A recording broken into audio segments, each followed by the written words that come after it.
Now, as we used to say, if you're looking, you ain't cooking. But I'm going to show you this. You can see by the steam on the lid and the amount of steam coming out of the pot, I'm probably got a good rolling boil. Hi, and welcome to Yeti at Large. This is a channel focused on making the most out of what you have, no matter where you're at. Thanks for tuning in and helping out. I want to take just a moment before we start cooking again. This is our 200th video here at Yeti at Large, and I want to thank you very much. It's been an amazing journey for a brand new channel with less than 1,000 subscribers and less than 100,000 views. We're starting to gain momentum, and I really like your help. Please like, subscribe, and share this channel with a friend. I'd very much like to grow this channel for the next 100 videos, and we take requests. If you've got a topic, a project, or a food that you're interested in, please leave a comment down below. I will reply to you. Let's get back to work in the kitchen. All right, from the biggest to the smallest, tomatillos. Not related to the tomato, it's actually a member of the gooseberry family. This is a very large tomatillo. It's got decent color, but you see how it kind of whites out there, gets a little weak? That to me tells me the sugars are a little weak.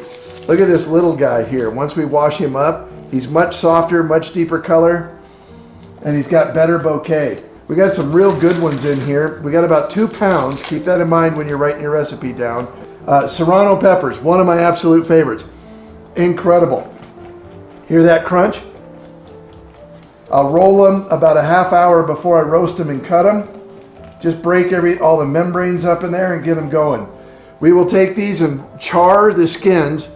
I won't peel the skins off. I want it in the salsa to get a little smoky char flavor. I've got 3 and 3. I'll start with 2, probably these 2 bad boys, and save this one.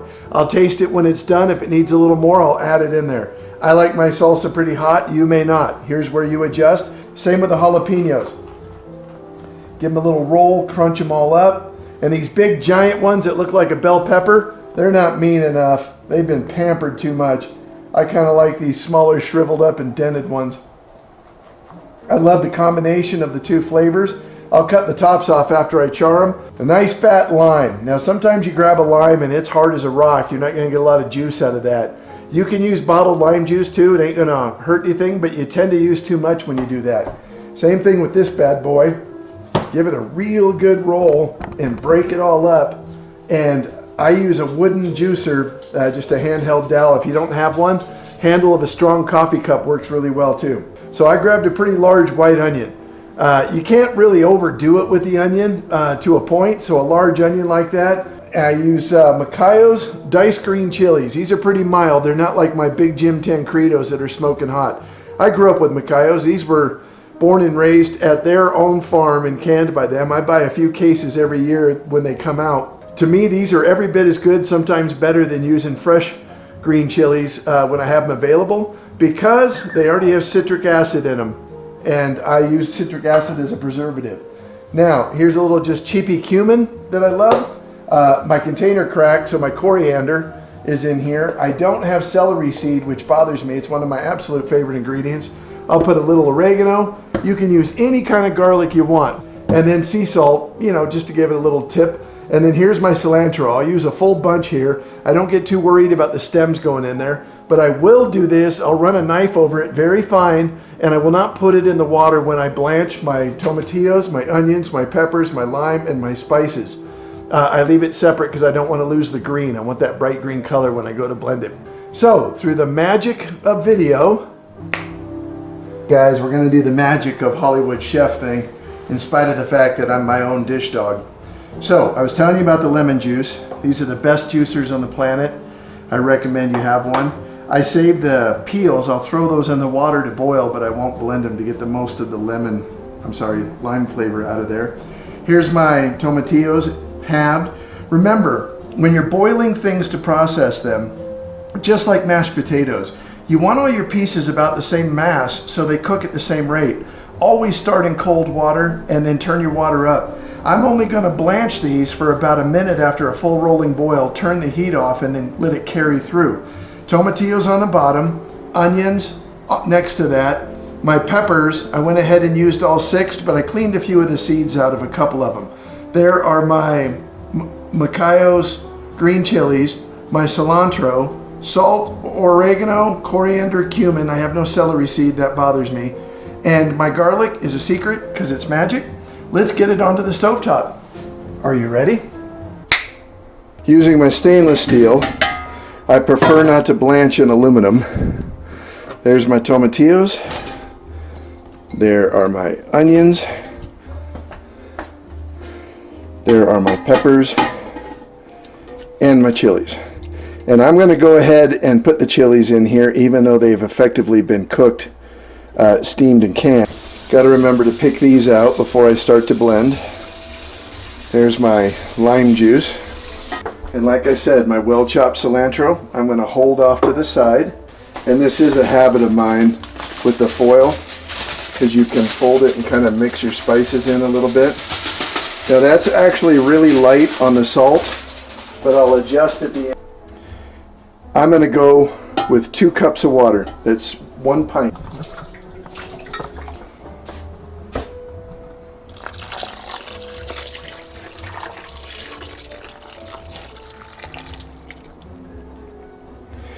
Now a lot of moisture is going to come out of this as we're cooking. So I will use my freshly washed lid and I will turn it on high. Now while we're waiting on that, I have my cilantro. I will never put it in the bottom of the blender because it will just pack into there. This is a lovely Cuisinart blender I got used from a good friend of mine, and it served me very well. I will make sure that everything is very clean. At the very least, smell it. And you might think it's weird, but I wash everything before and after. And I always check to make sure the gasket's sealed so it's not going to leak. I put a little water in there and see if it comes out right here. I'll put some liquid in there, some solids, my cilantro, and I love to use this little stainless steel ladle because it helps me mix it kind of as I go. And I will blend it in half batches. I'll never fill this all the way up. Always work around half of your blender. And if you have a plastic cup, try to get one with glass. Unless you have a cool immersion blender, which I don't have, and I would love one. 500 watts to 750 watts, minimum 12-inch. Did anybody catch that I turned on the wrong burner? Did anybody catch that? I turned on the wrong burner. That's the one I should have turned on. Immersion blender would be perfect for this, not kidding. Now while we're waiting for it to cook, I want to go over the fact that we're going to can this salsa today. We're not making a whole lot, but we're making enough that I want to save some of it. This is nice aluminum, square side stock pot, even thickness the whole way with a decent lid. This is good for low pressure canning. I have a high pressure canner, but because of the pH of this recipe, I believe the low pressure is fine. We'll refer to that in a second. Here's a grate. This is a grate. This is a grate I got for the bottom. Now this one hangs, this is more of my high pressure canner, so I can stack jars. As you can see, it doesn't fit into this one, but I store it here because it's convenient. I will put the grate in the bottom, and I'll be able to stack my pint jars onto that. I think I get 7 if I remember correctly, and you can see the watermark where I'll fill them. Let's go to my Ball canning book. Now that's my go-to. This is the Ball Blue book, Blue Balls. Now we're in junior high, make all the jokes you want. You can see the back isn't broken on this one too much because I had to replace my old one. If you are even thinking about doing any canning, you need to study. You need to read. You need to buy an actual physical book, and you need to read. Now I'm serious, guys. Listen to me here. Don't play around with canning. What I'm showing you today is not instruction, not advice, not a how-to. It's just an example of what I do. I've probably canned this exact batch of salsa almost 100 times in my life. I've eaten every batch and I've never gotten sick, and I'm very proud of that, especially as a cook. Canning can be deadly. Now, I'm not making too much of a low pressure, high pH kind of thing that's gonna sit on the shelf for a few months. But if you're gonna can, make sure that you have good recipes, good equipment, good knowledge, and you follow those carefully. Let's go back to the book.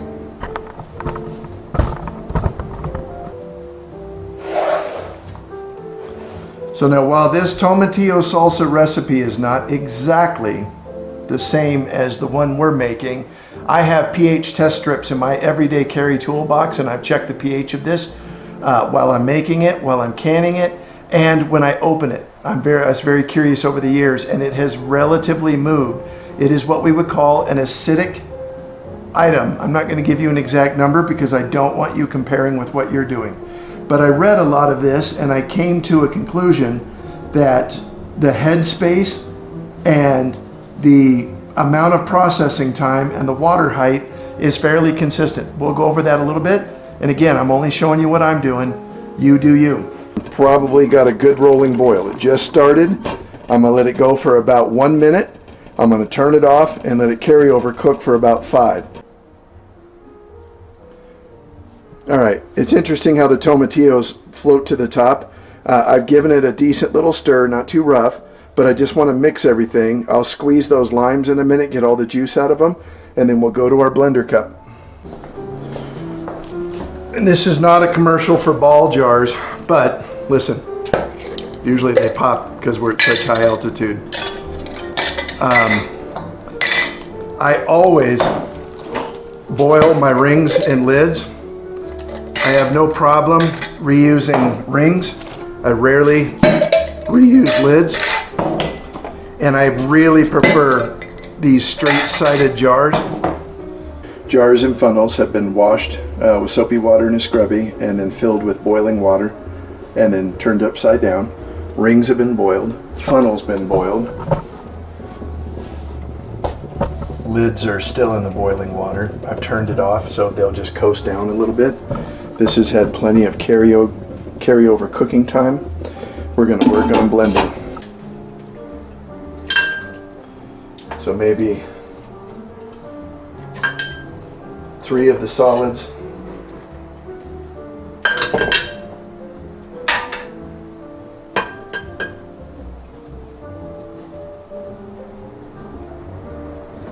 All of the cilantro. And then maybe 3 of the liquids. And again, it doesn't have to be precise at this point. You're just trying to make it functional in the blender. And because you've already chopped up all the cilantro, you're not going to have a disaster with big chunks of cilantro. Now, slow down and stop. If I were to turn this blender on right now and all that boiling hot liquid's going to come right out the top, I'd be very, very sorry. I still will drape it. I still will cover it. I'm on the low setting for the speed. And here, let me fold this out of the way. Keep a close eye right here and watch how I just get it moving. And it wants to jump anyway, but all I'm doing is getting it moving.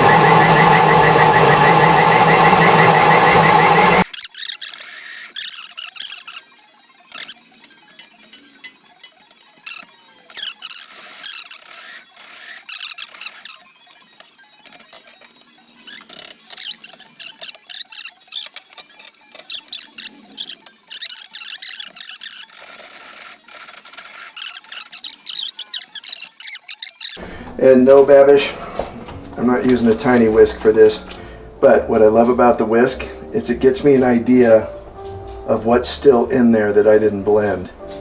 And if I need to make a correction now is the time to do it. So here's my secret for tasting something that's hot but going to be served cold most of the time. I'll put a little soup cup in the freezer so it's nice and cold. I'll grab just a little bit of the material that I want to taste, and I'll put it back in the freezer for just a moment. Now, I can't taste a salsa on a spoon and get it right. I got to use some chips. Just like when I make salad dressing, I'll dip a piece of lettuce in the dressing to see if I got it right. Through the magic of Hollywood. Oh.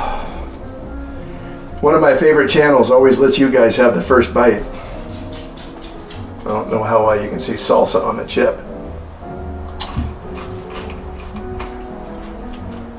Oh, tangy. The heat is just right. got some smoky from the cumin and coriander.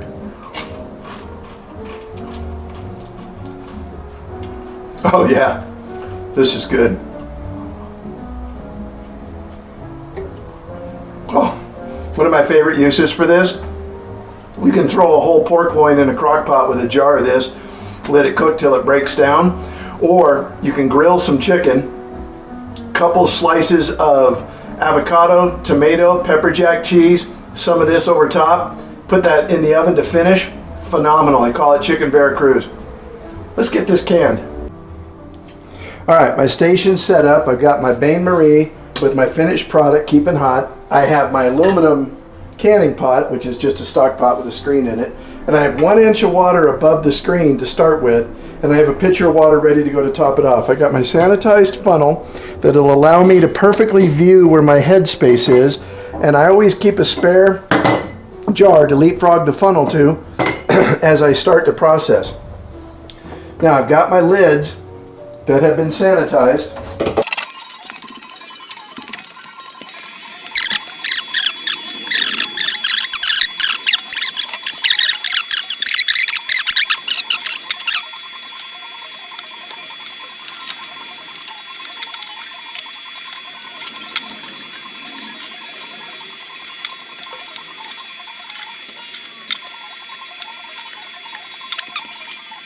Now I've been waiting for this and watching carefully around the rim here. A lot of people will take a paper towel or a very clean cloth soaked in vinegar and wipe the edges just to make sure they're perfectly clean. I did that when I washed them off camera, and if I don't drip anything on this rim, I don't worry about it. But that rim has to be perfectly clean in order to get a seal from the soft rubber gasket there. So I saw that I dripped a little bit on that one. So I went ahead and wiped it. And again, watch how I just tighten it till the jar starts to spin. That's all I'm doing for right now. Ladies and gentlemen, friends of Yeti at Large, that's exactly what I made. And that is exactly 6 pints. I want to show you what's in the canner. See that space for that 7th one that would have been perfect? So maybe I'm a little superstitious, but I always put my 4-pound weights from my bakery scale on top of the lid of the regular canner. I don't want it boiling dry, I don't want the lid rattling, and I think it gets it a little bit of a harder boil on a weak homemaker stove because this thing just doesn't have a lot of power. So I'm going to set the timer for 15 minutes. While I'm doing that, I'm going to finish my dishes and I'm going to double check my recipe like I do every single time. Now, when our time is up here in just a moment, if this was a pressure canner, all I would do is turn off the power and let the pressure come completely down to 0 before I even try to open it. Since this is a low pressure canner with a high acid liquid, I'm going to turn the power off, I'll remove my weights, and I'll set the timer for another 15 minutes to let it just calm down for a bit. After that, I'll snug the bands on the lids, so they've had a chance to rest a little bit. At that point, I want to snug the lids. It took all the patience I had to let these cool to room temp. Listen carefully.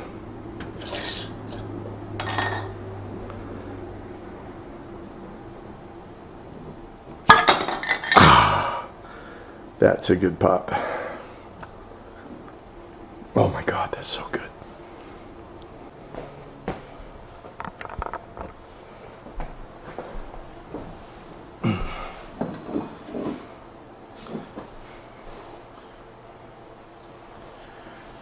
So thank you so much for joining us today. Please, if you've made it this far, like and subscribe. Share this channel with a friend.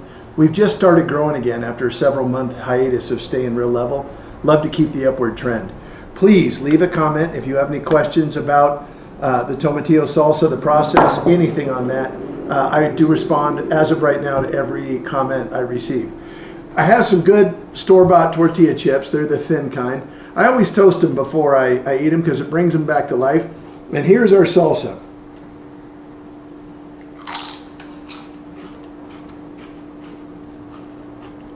Boy, that's fantastic.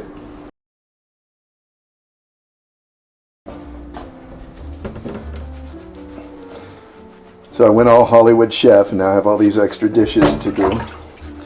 Just wondering, Gordon Ramsay, you do your own dishes? Gordo? You do your own dishes? I'm just kidding, bro. I know for a fact Gordon Ramsay washed a ton of dishes. You know how I know? Because you don't get into a commercial kitchen, you don't go anywhere without washing a ton of dishes. When I was an executive chef, I spent at least a half an hour every day of my working career in the dish room. A lot of times I would make coffee and we would have coffee while we worked, and my dish guys would tell me everything that was going on in my kitchens. Who had a fat knife, meaning they left a lot of chicken on the bone, who was stealing, etc., etc. So yeah, Gordo, I know you wash dishes, buddy. And when you're washing knives, you don't ever put them in the sink. You wash it, you dry it carefully, usually with the blade facing away from you, and you hang them back up and put them away. I reached into a sink full of suds one time, and someone had thrown a chef knife in there. 16 stitches later, I still am not happy about that.